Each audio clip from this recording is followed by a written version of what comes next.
Overtime Hockey Talk. My name is Mark Paul. My co-host Justin Baker joining me via Skype. And Justin, it's a beautiful day outside, 80 degrees, and I don't know where you're sitting in your house, but I'm in a basement. An unfinished basement is where I'm sitting right now. Well, I'm sitting in the corner of my rental property, and there are no windows in this corner, so it's very bleak that I'm staring at a wall. All right, well, that's funny because I'm in the basement and I have windows. Not great windows. You know, they're like the ones where you actually can't see anything out of them. It looks like you're like 23 drinks in when you look out the window. Very blurry and whatnot. But there is some light coming in. Only one of them. The other three around me are all underneath a deck, so no light there. But okay, you're here to hear about hockey, and you know we've been watching a lot. I don't know how much our listeners have been watching, but it's hard to stay away. And for me, of course, I've been watching every Tampa-Toronto game. That has been my go-to when that's been on. Last night, I saw it was like the first time since 1991 that there were 4 Game 5s on at the same time. Dude, good. Not on the same day. That were tied 2-2. On the same day. Yes, that were tied 2-2. Yeah. So good. I love it. I'm a little upset that the Penguins couldn't be tied with the Rangers 2-2 and make it another trifecta of 3 more of them tonight, but it is what it is. Well, see, I'm not, because I picked the Penguins to win.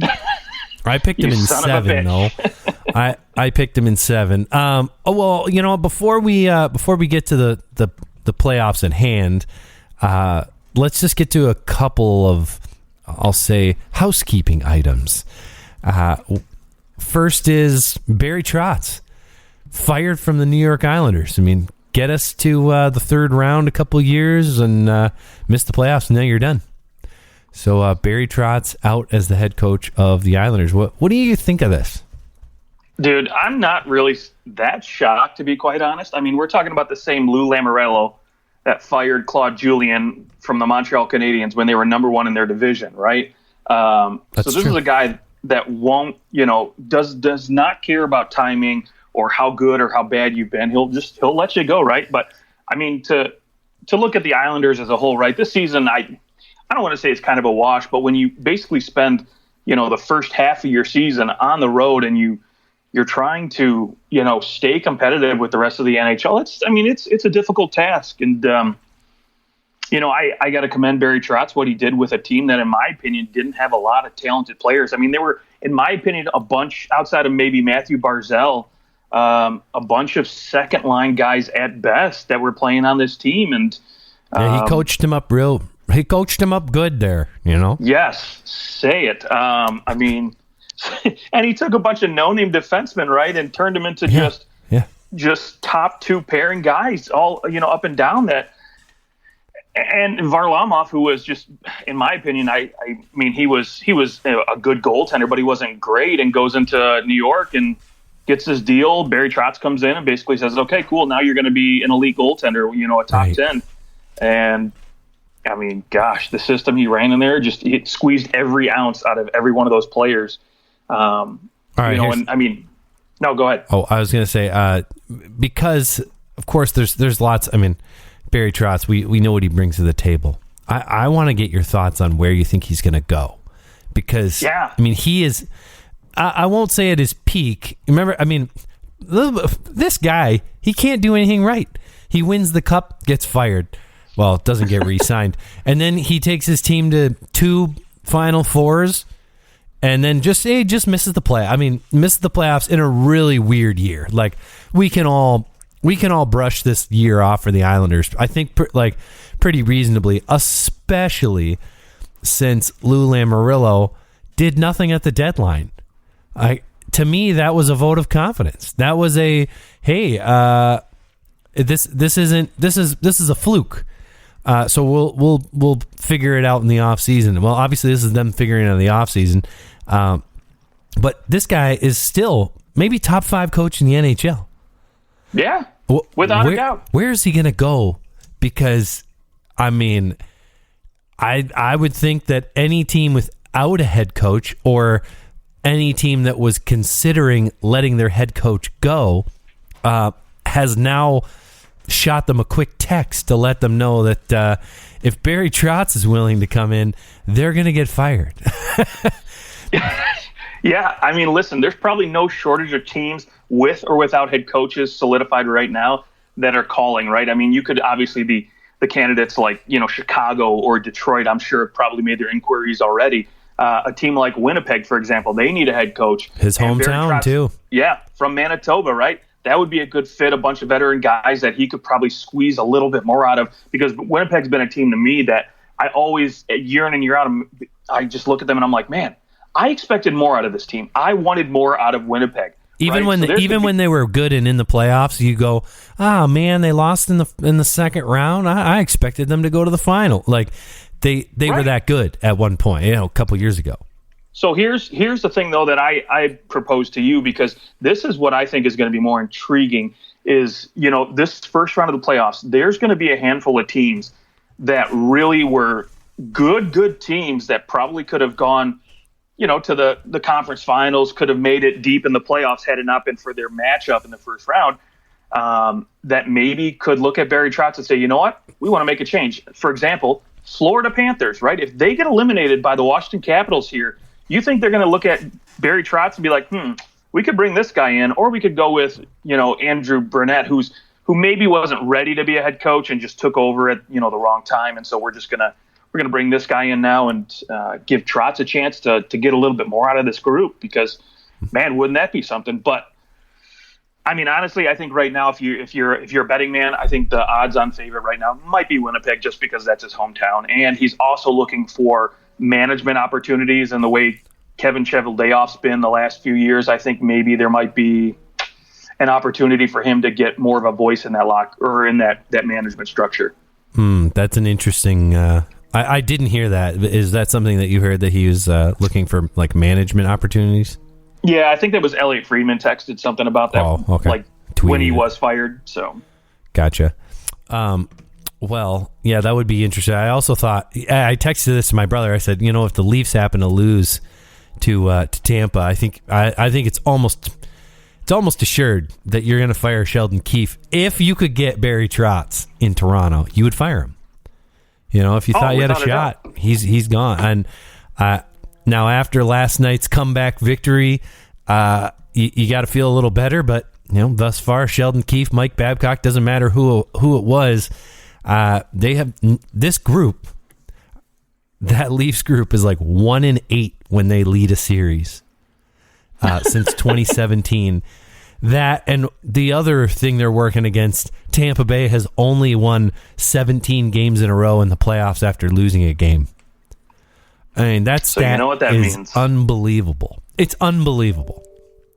Oh, I mean, suppose they've got a shot because, hey, Tampa they could win that 18th game, and the Leafs still got a game 7 in there. But, oh man, just for my nerves, could they just win a damn game when they're up in the series? Like, can we just not go to game 7 again? Because, anyways, I can't. That's going to be a mental issue for Toronto when they get in there, right? The media, everybody's going to be just after them. So, yeah. Well, that's exactly. I will say yes, but that's what happened after game 2 when it was like, you're up in a series, yeah, you guys stunk game 2, and then game 4, you guys were terrible. You had a chance to take a stranglehold on the series and you didn't, and it's kind of this funny, this team is different than last year's team, is different than the team before in some respects, and. It's funny to we compare the previous years, but if you just separated everything out and you go, the Leafs had a great game, then Tampa had a great game, then the Leafs had a great game, then Tampa had a great game, and then they both played pretty great, and the Leafs came out on top. Like, that's pretty much how the series has gone. And if you were watching this series and it were any other team but the Leafs, you would go, I think the Leafs have a pretty good shot at winning that game 6. In Tampa, the way that they played there at the end, if they can play like that and just like come out strong, they could win. If it were any other team, if it were Boston, if it were What, Pittsburgh, any team, they would probably go. Yeah, they seem to, they're winning all the different kinds of ways and blah blah blah blah blah blah. I just think if it were any team but the Leafs, we wouldn't be having this conversation. But here we are because they're the Leafs.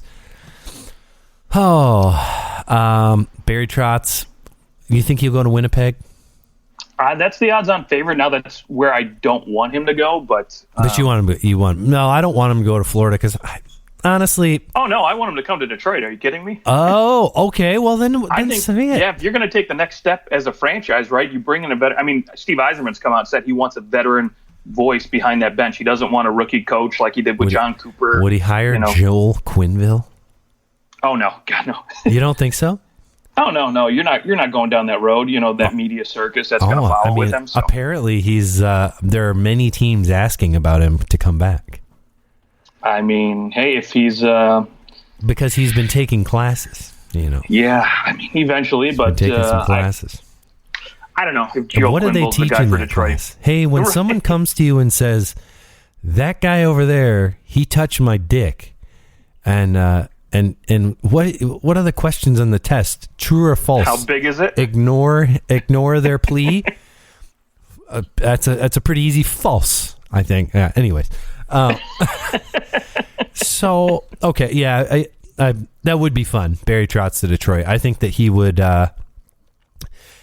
Everyone would be like, "Oh, he could turn them into a playoff team overnight." I don't know about that, but it would sort of remind me of when Mike Babcock went to Toronto. That like, all right, Toronto was really bad. Remember, like his first season, Toronto finished last in the league. The Leafs were really bad, and he took it as a like, well, if I can go in there and turn this franchise around, I'll be that would be the ultimate, right? And I'd say that Detroit is a pretty similar kind of vibe. Like Barry Trotz has coached from the bottom up, the Predators, and certainly got them in a position of where they were, had a chance to do good things in the league, made them a perennial playoff team, what have you. I think it would be an awesome challenge for Barry Trotz to go into Detroit. They wouldn't be all of a sudden the best team in the league, or anywhere close to it, but it would be fun to see him actually be with the team from not the ground up, but like kind of those beginning stages of getting good and see what he can do with them. I would love to see it. Yeah, it'd be great. Me too. Okay. What else do we? What other housekeeping things do we have to hit? Oh, we need the Giraffe Lottery was last night, and the Montreal Canadiens take the number one pick. I think it's their first number one pick in like a million years. I don't know that anyone's alive still from back when Montreal had a first overall pick. What was this, their first overall pick since like 1940 or something like that? I think that's what I read. I might be wrong. You can tweet at us if I'm wrong, but I saw something about 1940 in the Montreal Canadiens. So it was 1980, by the way. Oh, 1980. They selected forward Doug Wickenheiser. It was 42 years ago. That's what it was. 42 years ago. Yeah, Doug Wickenheiser. He turned out not so great. Not for a first overall pick. Not when you could have gotten like Ray Bourque, I think, in that draft or something, right? Right, exactly. I don't know. But yeah, I mean, the downside is that, Shane Wright, well, he's going to be a good player. He's definitely no like Connor Bedard coming the following year, he's not going to be Sidney Crosby. He's not going to be a McDavid or Eichel or Matthews or anything. I think I've seen different predictions, different comparables, and the one that I thought was most appropriate was Mika Zibanejad was kind of a comparable, like a top center goal scorer. He's big, but he's not going to be top 10 player in the league kind of guy. Right. Yeah. I mean, I've seen other comparables like Patrice Bergeron. He has a very good two-way game from what I understand and everything I've read. Obviously I haven't seen much tape on this kid and haven't seen him play live or anything like that, so I can't speak to great lengths. But again, what I've read, yeah, a Mika Zibanejad, a Patrice Bergeron, I mean, you would love it if he turned out to be a Bergeron type player, or even a Zibanejad. Really, I mean, gosh, I would take either one of those. That would be a success for a number one pick. But you're right, he's not going to be their Connor McDavid's or an Austin Matthews type guy, right? He's not going to be that elite number one center going to take over, drive a team. Probably Nico Hischier is a good number one overall comparable. Either him or like a Ryan Nugent-Hopkins. Sure. Good player. Probably will have some close to point per game seasons, but he's never going to be like you're never going to want him to be the only guy. I guess is the way that I foresee that.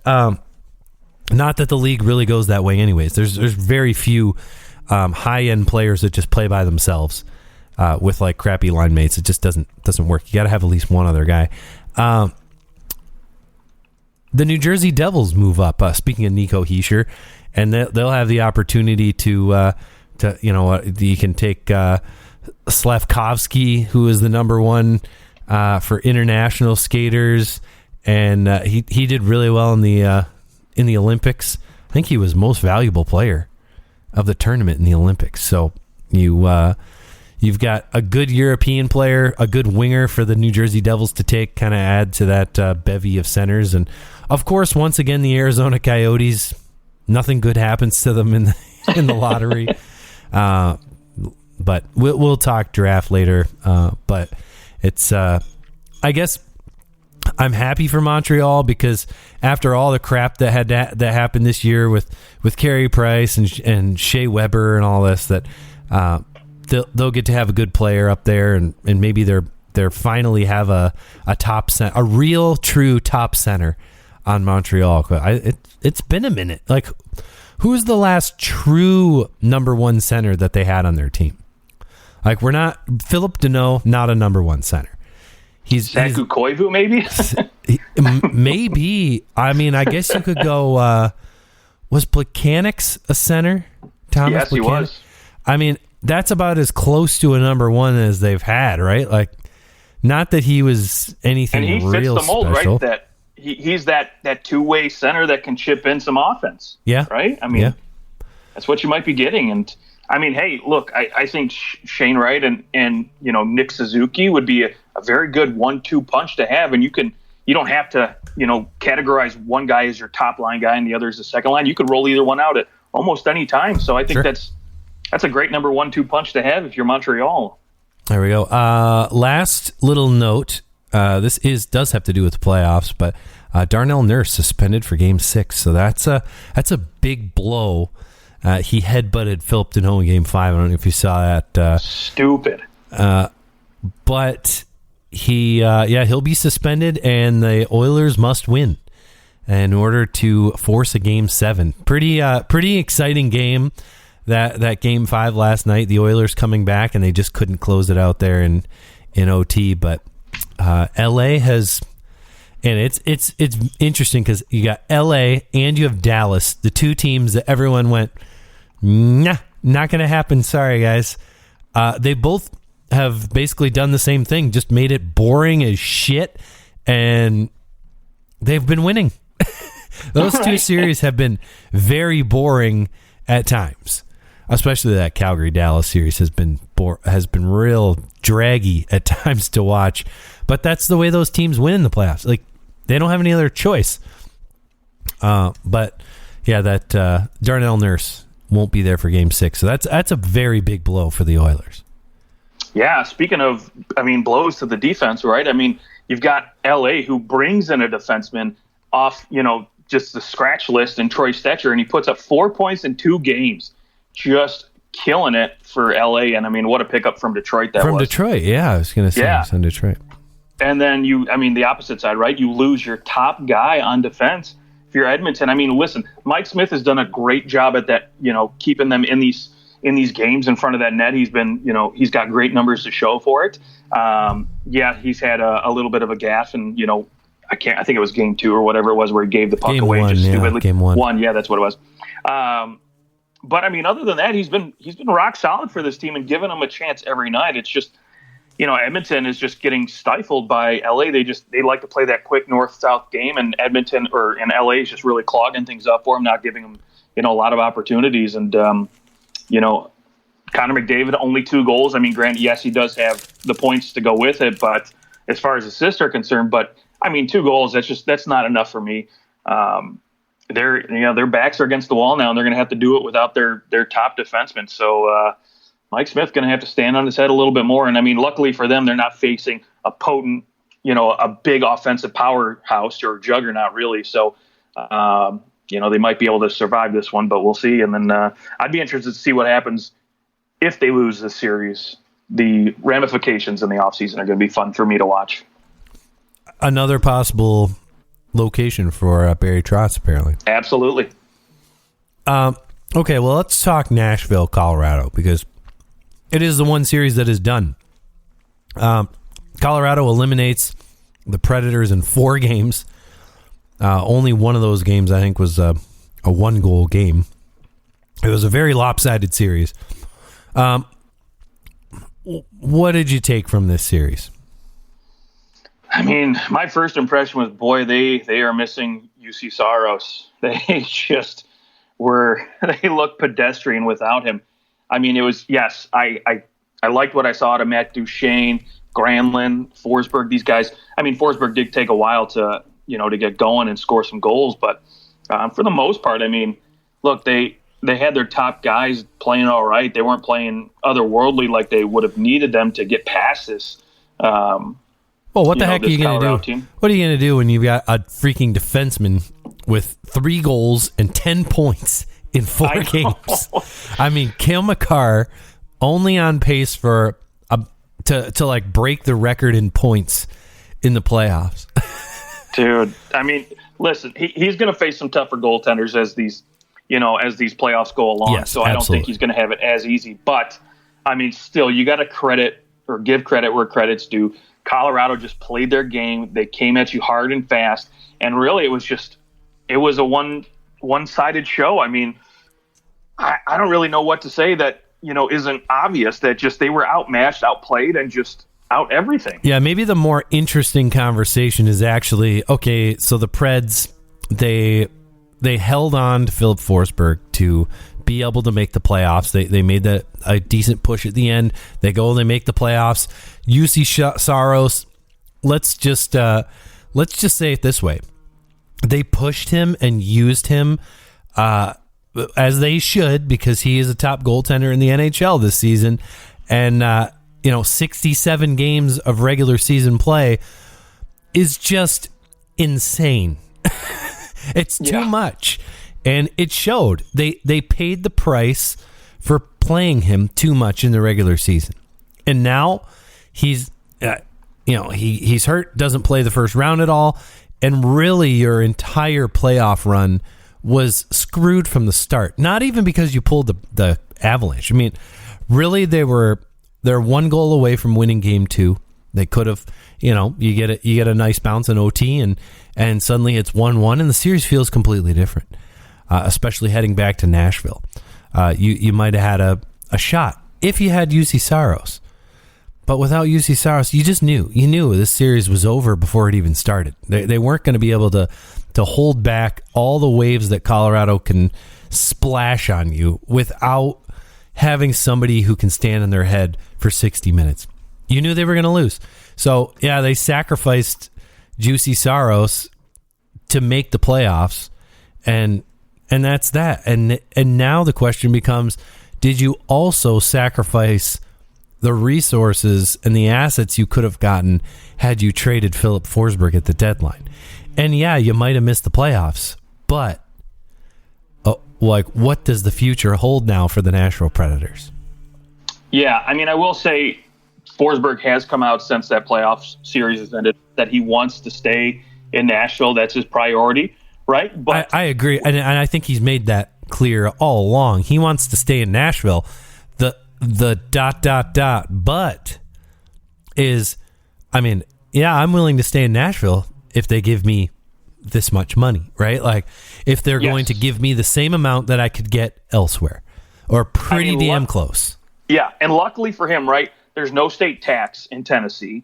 So that kind of helps a lot with your negotiation tactics. But at the same time, Nashville's got $25 million in cap space next season. They don't have any other big name players to re-sign. Matthias Ekholm's locked up. He's got his extension. So really, you can spend the money on him, but it's really, should we, right? Or do you try to convince Forsberg to say, hey, you know what? We need to go spend some money on some other UFAs so we can bring in other pieces to really solidify our middle six, which is where we've struggled the biggest, right? When we have to match up against these top tier teams. And so, they're going to, obviously Filip Forsberg's going to look at Matt Duchene and Ryan Johansson and say, hey, you know what? I want at least $8 million. He could probably go in free agency and get $9.5 million somewhere, because there's going to be teams out there that would want that kind of goal scoring, that type of power forward he is and what he brings to the table, right? Up until this year, he hasn't played with any elite center. So if you get a team that maybe has a really good center and you say, hey, we can throw you with this guy who's proven to really, produce, that might tip the scales a little bit. Yeah, he's almost on pace for 50 goals this year too. So, not only is he putting up points, he's scoring goals, and those are valuable. I'll be honest. If there's a team that I could see saying, you know what, we're going to go out and we're going to get this guy, we're going to pay for him. I could see the Philadelphia Flyers going out and trying to get Filip Forsberg. Ooh, I could see them. Hey, they could. James Van Riemsdyk, $7 million, but 1 year left on his deal. No trade clauses or anything like that. That's a pretty easy contract to move at the draft. I would think that somebody would be willing to take it on, especially hey, you send a 3rd round pick along with it, and a team gets a 3rd round pick and James Van Riemsdyk. I'm trying to talk too fast. Still scored 24 goals this year, and was he's been very healthy. So I think you find a team who'd be, they want that net front presence. Still got great hands. 1 more year at $7 million. There's your money freed up to be able to go out and perhaps bring in a Filip Forsberg for the Philadelphia Flyers. If I'm a betting man, I think it's going to be hard for Nashville to keep Filip Forsberg, because I think he's going to think he can get a lot of money on the market. Yeah, and one dark horse, I'm going to throw this team out there because I just would love to see them throw the money out there, and getting to play with a guy like Matty Beniers. I think Seattle could be a dark horse team that might throw some money at Forsberg and say, hey, you know what, we want you to come in here. We want you to be the next maybe potential captain of this team, and you get to play alongside with this young, talented center at Matty Beniers, and you guys can just light it up, because I think Matty Beniers is going to be a star in this league. Maybe not, a top 10, top 5 player, but I think he's definitely going to be, when you talk about centers, maybe he might be a top 10 at some point in the next couple of years. So, all right. Yeah, I don't know. But yeah, either way, I'm kind of leaning with you too. I don't think Forsberg stays with Nashville. I think obviously this team has got some issues. Obviously, I think, finding a backup goaltender is going to be a priority. Going out and getting a guy like maybe Braden Holtby, overpaying a little bit. Maybe they convince Marc-Andre Fleury to come down there. I don't know. The other side of it is, do I trust in the Matt Duchene 86-point season, 43 goals, when he scored 30 goals one other time in his career? Do I trust that this is the Duchene that we're going to get next year? Because I certainly don't. I think that it's probably somewhere more in the middle. I think he's probably more like, a 70 point guy with 30 goals, might be a 30-25. I just don't know if I trust the season that he had. And if I'm Filip Forsberg, I'm going, he's 31, or Duchene's 31, Johansson's about to turn 30, Granlund's 30. I know you've got Tanner Jeannot and like Luke Kunin, those guys coming, but that's not enough to really make me want to stay. And like Roman Josi, he's 31, going on 32. Ekholm, same thing. I don't know that if he gets the money, he'll stay. I think he obviously likes it, but I just don't know how much I trust this season of the Predators. Like next year, we're going to go back to a team that, looks more like a Vancouver did this year, or or like a Winnipeg, that team that they're kind of there, but they're not really. That's how I see the Predators going into next year. Like, I don't know how that team's gonna continue the pace that they were firing at when you've got some teams below them that are going to be trying to improve as well. So that's where I'd stand on the Predators. Colorado moving on to the next round. Looks like we don't know who they're going to take. They'll either take on Minnesota or St. Louis. If you're Colorado, who do you want to pull in that next round? I think right now, looking at the way the series has gone, you'd rather pull Minnesota at this point. I think, just because yes, Kirill the Thrill has been just lights out, just obviously setting a record for most goals in a series for the Minnesota Wild in franchise history. But outside of that, really, the rest of the offense has been kind of low key, right? A little disappointing for me. So, I think, again, you look at St. Louis, they've been there, they've got the experience, the pedigree, they've got really difficult centers down the middle. And not only that, too, but they've got guys that can play that two-way game and guys that can play that high-end skill game with guys like Robert Thomas and Jordan Kyrou. So they're going to come at you with every which way. Now, on the flip side of that, right, if you play St. Louis, their goaltending's not as good, right, as maybe I would be worried for, Minnesota, their goaltending. But, hey, pick your poison. I think I'd rather play a team that's, got some, mediocre goaltending and lackluster forwards versus a team. But they're a team that have won the cup, so they know how to win. That would be the one thing that they have on you, right? Like, hey, some of these guys have won the cup, and we are still chasing it. Now, at the same time, I think Colorado probably looks at whoever they pull in the next series, and they go, we could beat them. That's fine. We'll beat them. And Colorado has probably, out of any team in the NHL, they have the easiest path to the Stanley Cup. The easiest path. That's fair to say, right? Because Carolina, let's say Carolina wins tonight, or maybe Boston wins the series. But either way, next round you got to take on either the Penguins, is sure what it looks like, or the New York Rangers. Not an easy series there either. For the Leafs or the Lightning, I guess it could be does anyone really think Washington's going to beat Florida? Best 2 out of 3 here? I just don't. You're pulling Florida in the next round. It doesn't matter. Florida, either way, you're getting a hard team to play in the next round. And, it just seems like that's the one team that kind of has this, they look like they could beat anybody in the Western Conference, at least. It'll be nice the West is getting all screwed up because of Dallas and LA. What the heck? Yeah. My bracket's going to hell again. Always happens every year. My bracket just busted. That's why I just pick one team. I literally, I kid you not, I pick one team and I'm just like, you know what? They probably won't, but I'm going to have them go to the Stanley Cup Finals just because. Why not? Yep. I have the same team go to the Stanley Cup Finals every year. And it's worked out real well. And it's, the last time it worked out, I was minus 19 years old. That's before I was born, if you didn't pick up on that. All right. Well, that is, the one series that's done. I think don't even want to. It's like the hardest one to want to break down, because it's just like, the Predators and the and the Avalanche. The Avalanche beat them because they had a whole team and Nashville didn't. Okay. That's kind of it.